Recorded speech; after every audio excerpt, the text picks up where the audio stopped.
So abstract reasoning is one of the hardest sections in the UCAT, but it doesn't have to be. I have some of the best strategies to help you find the patterns, as well as techniques to save time and a free cheat sheet in the description that you can download for free, which will save you a lot of headache. So abstract reasoning has 55 questions and only 13 minutes to answer them all, which is absolutely crazy because that means 14 seconds per question. But that's not exactly how you should equally spread them out. There are different types of questions, and I'll explain that in a second. But type 1 questions has 1 pattern, and then it also has around 5 questions associated with this, and that gives you around a minute to answer all of these questions. However, type 2 questions has 1 pattern, 1 question associated with it. So that means it's around 14 seconds each. So you have to adjust your time according to what type of question you're doing. I know that abstract reasoning is so odd, it's like finding the pattern and stuff like that. It puts a lot of people off, but there are loads of strategies and tips and stuff like that that I can go through that will hopefully help you. Something I think is always useful is to have like an aim of the UCAT score that you're aiming towards. So these are the average UCAT scores over the last few years, and in 2020 it was 653. So I think that's really important. And another thing that I always tell everyone that not a lot of people know is that during the middle of your UCAT season, depending on when you've booked your UCAT, you can sometimes, especially if a lot of people book it at the end, you can get like a medium average of the people who have already taken the UCAT so far. So I think around midsummer is when it comes out, and then you can compare your score or what you're aiming to get compared to what everyone else has gotten so far, and then that also helps you figure out what type of university you want to apply to and stuff like that. And I have loads of information about, you know, applying to dental schools and stuff like that on my channel, so make sure you subscribe and check out those videos as well.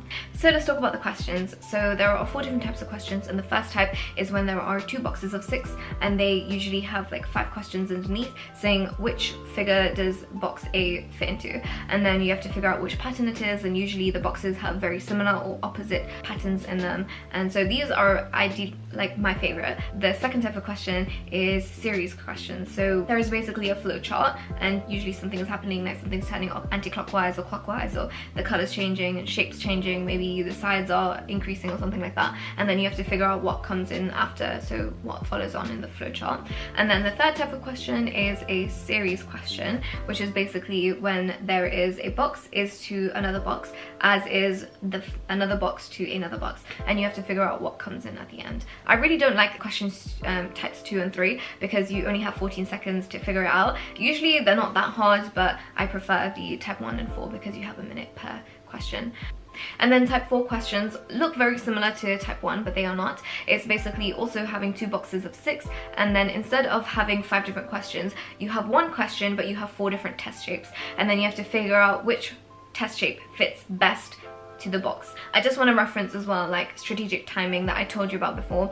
The questions 2, 3 and 4 will have 14 seconds, and questions 1 you can use a full minute to organize it. And also, like, remember that if a question seems too hard and you know there are too many distractors and you're not getting the shape or pattern or whatever, then you should just flag it and move on. And also, like I said in my other videos, like there's no negative marking, so if you don't know which one it is, just like strategically guess it, flag it and move on. If you have time to come back to it at the end, you can, but like likelihood is like you won't. You have 30 minutes. So yeah. So the first tip I have for you is to not ever go at finding patterns randomly. There is a systematic way that you should do it, and I'm not saying like go through every single category one by one in order, but I'm saying that there are things that would be more obvious to you, things like color, shape, number of sides and stuff like that are a lot more easier to figure out. And there are also things like triggers, like for example when there's an arrow, you usually know that there is something considering orientation. When there are lines, there are certain things that you need to look out for, and there are loads of triggers which I will talk about in a second, and I have a cheat sheet also which is free to download. But yeah, a lot of people when they're struggling will go through scans, and I think that is a really good tactic. But the first thing that you should be doing is, after loads of practice, you should be already like a honed weapon. You should be able to figure out, okay, crescent moons, that means, you know, it's to do with concave and convex shapes and stuff like that. There should be things that you automatically go towards and you automatically look at, and your thought processes basically. If actually, it might be really helpful if I do like live walkthroughs of like doing abstract reasoning and stuff like that, and verbal reasoning, so you can see what I'm thinking as I'm doing these questions. So yeah, comment down below if that's something that you'd like to see, and I'll have that on my channel soon. Scans stands for shape, color, arrangement, number, and symmetry. There are also loads of other names that it could go under, but one thing I would recommend is, for example, how I did it was I do everything timed, because I knew that if I gave myself time to do it, obviously I'd figure it out, but I needed to do it timed. I needed to see myself under time pressure data and see what I'm making, what I'm missing, what I'm making mistakes and stuff like that. But then whenever, so after I've done my whole mock or practice session or whatever, I'd go back to my questions and I'll do it untimed and I'll try and figure out, okay, so if it's not this, it's number of sides, okay, no, it's not that, let me go to the next thing, the next thing, next thing. And then as I figure out the patterns for the different things that I got wrong, I'll write it down underneath scans. And so I'll have like a paper, like a page next to me, and I'll be writing everything down. And so whenever I'm doing like practice sessions, before I'm doing it, I'm like kind of like running through, okay, so it's not this, it's not this. Oh, I remember I saw this once, so let me check if it's this. No, it's not this. So it's really helpful as reference to kind of go back in your head that you know that you've seen this before. Obviously in the actual exam, you're not gonna have it next to you, and whenever I'm doing practice sessions, I'd never have it next to me because you're not gonna have that in real life. But it is really useful to have like a prompt like scans. I also know that you have like a 1-minute orientation time at the start of your actual like abstract reasoning section, and any section really, and maybe it's helpful to write down scans on the whiteboard and whatever, just as a prompt, because sometimes, especially if you're timed, especially in your some random Pearson view center that you don't know, that it can get kind of like stressful and stuff like that. So yeah, it can be helpful to have that on the side. Remember that I do have a cheat sheet in the description down below, so if you needed help and if you wanted to see what kind of things I came across and stuff like that, yeah, that would be really helpful for you maybe. There are also other things that I think are really useful to know, things like the number of sides on an irregular shape, so like stars and arrows and stuff like that. So if you already know the number of sides on them, you don't have to waste time counting the number of sides on them if you have them in the box. You can already like rule out number of sides or irregular, regular, stuff like that. It's really helpful to know that. Also things like prime numbers. There are loads of things that you should just know for abstract reasoning that come up again and again, and I will have that in my cheat sheet as well. And then we have conditionals and distractors. So conditionals are when one characteristic of a shape affects another characteristic of a shape. So for example, if all of the sides of a shape are even, then it would be white or something like that. And then we have distractors, which are basically when there are random shapes and lines and things in the box that aren't actually contributing to the pattern. So that actual box will fit into the pattern, but it's got like extra lines, and you know, sometimes colors can be a distractor, sometimes there are loads of things that can be a distractor, and that's why it's always useful to start off with the simplest box, because it's less likely to have distractors in it and it's less likely to throw you off. So like say you already think you have a pattern, then you're like, oh wait, like why is there an extra like semicircle in this thing and stuff like that, and it's just like messes you up. So distractors are so like they're so off-putting. That's why I always start with the simplest box and then compare against the next simplest box, and that's the way that I would do. And then every time you test a pattern, test it and then move on. Try another rule and stuff like that. And yeah, I think that's the best way to go about it. So the first tip I have for you for scoring high is basically looking at the pattern first. So especially with the type 1 questions, when there are 5 questions and stuff like that, you should always try and find out the pattern first, because that will save you so much more time. Even with like, for example, the flowchart one, it's so much more beneficial to look at the pattern first and figure that out, then go on to figuring out which test shape actually matches and stuff like that. A second tip is that usually, for example, if you get the first rule really easily, like for example, even-sided shapes are always black or something like that, and then you know you think this is too easy, there might be a second rule. But the thing is, when you have like a minute or even 14 seconds to figure out the answer to a question, it's not useful to go back and like be thinking like what is the second thing, unless you can get it like instantly, unless like you have time, maybe flag it. But I don't think it's worth going through that. A lot of the time you will get 3 out of 5 questions right, and that is good enough, and that will get you a high score. The thing is, you can't waste time on like looking and finding like spending loads of time consolidating your answer. You just don't have the time. You need to be able to like be really quick, like figure out what the answer is, move on. And yeah, that's where a lot of people, like especially the perfectionistic people, they like get caught, because you just need to be really fast, really ruthless. And even if a question is too confusing and you've already spent like a minute on it, you need to like learn to move on, because otherwise you're just wasting more time, and it's like more detrimental the more you like carry on. Like you won't find that pattern, like you've been looking at it for a minute, like move on. All of the questions are not going to be easy or medium. There are going to be some hard questions. There are going to be some questions that even like a really smart person would struggle with. So you just gotta like figure out when to flag and when to move on.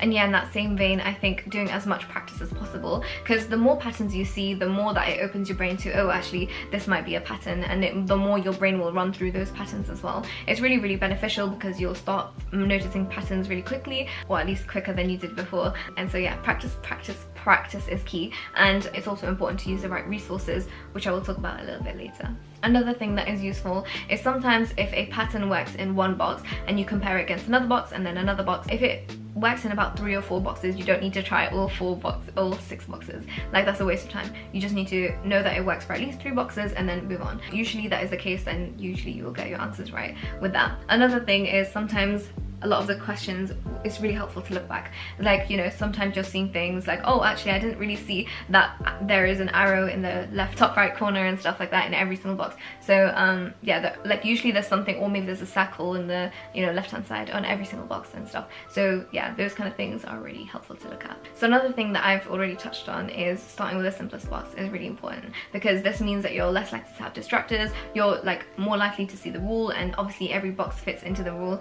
And so yeah, this is the best way to start off with it, and then obviously compare the most simplest box with the next most simplest box, and you know, you're likely to see, okay, yeah, this pattern is in both boxes, and that is definitely a rule or a pattern in this box. And similarly with the series questions, only look at one box at a time. You don't need to look at it all at once. Like, you know, see what's difference between box 1 and box 2, and then move on from there.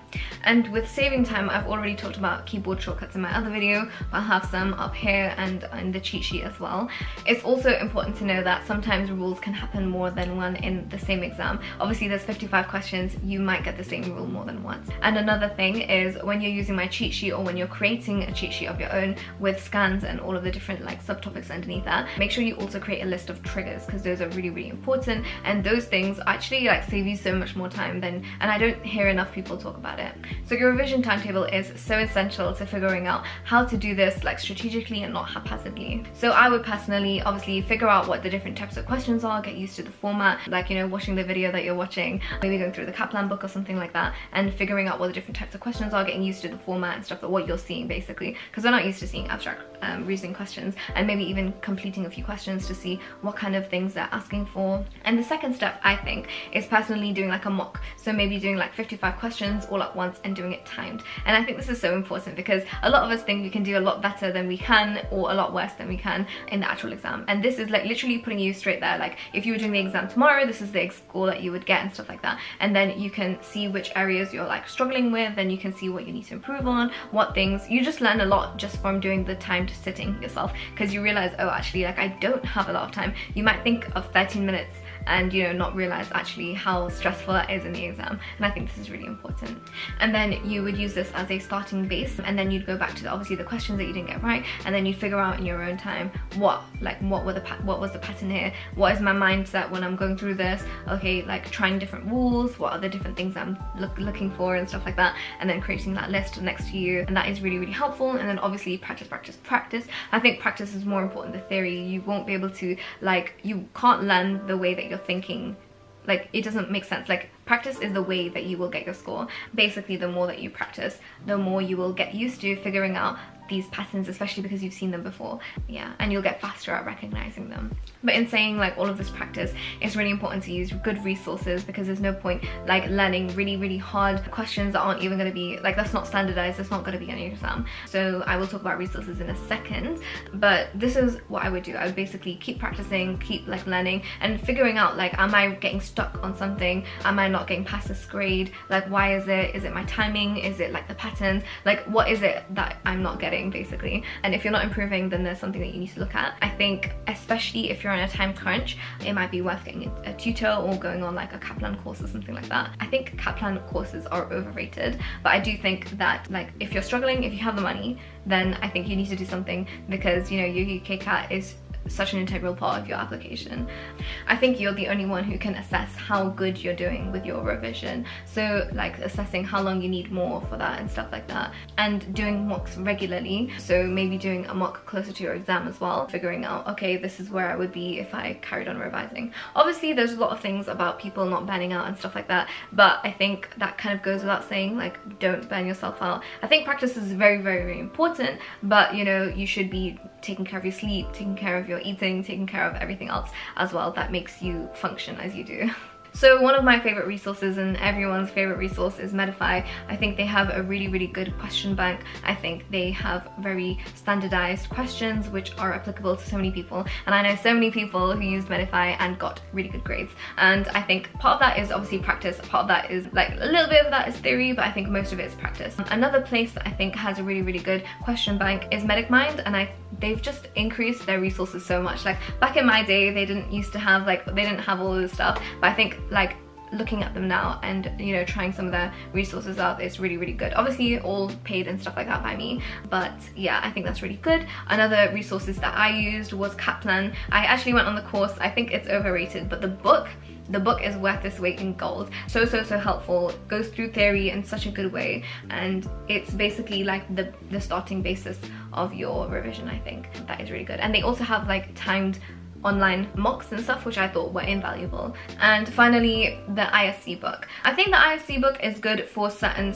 aspects. For example, I think with verbal reasoning, it's like bang on, spot on and stuff like that, but also in the same way, like it's not online. It's not like you would have it in the Pearson Review exam. It's not putting you in the same scenario, and it's not putting your mind in that same situation. But if you are running out of questions and stuff like that, and you want to start off with this maybe or something like that, I think that's useful. Yeah, especially with verbal reasoning, you won't be able to go like this with your finger and put your finger down the passage and stuff like that, and like read through it and like skim it and stuff like that in the same way that you would online. Online, like it's very different. I think it's good. A lot of things it's a lot harder. Everyone says it's a lot harder. The questions, I think I agree as well, especially with quantitative reasoning and stuff like that, and abstract reasoning. Oh my god, that was, yeah, it was a lot harder. But it is a good, useful resource. And I know that a lot of people who have been successful still use it as well, but I think a lot of people don't use it anymore, unless they've obviously changed it and made it easier since I've used it. But yeah, those are all the resources, apart from obviously my cheat sheet, which I made down below, which you can download for free, which I think is really helpful. But yeah, that's all from me. I have other videos on quantitative reasoning, as well as on the UCAT, dental applications, interviews, everything you need to know, as well as life as a dental student and productivity tips. So if that's stuff that you like and enjoy, maybe subscribe to my channel, and I will see you soon. Bye!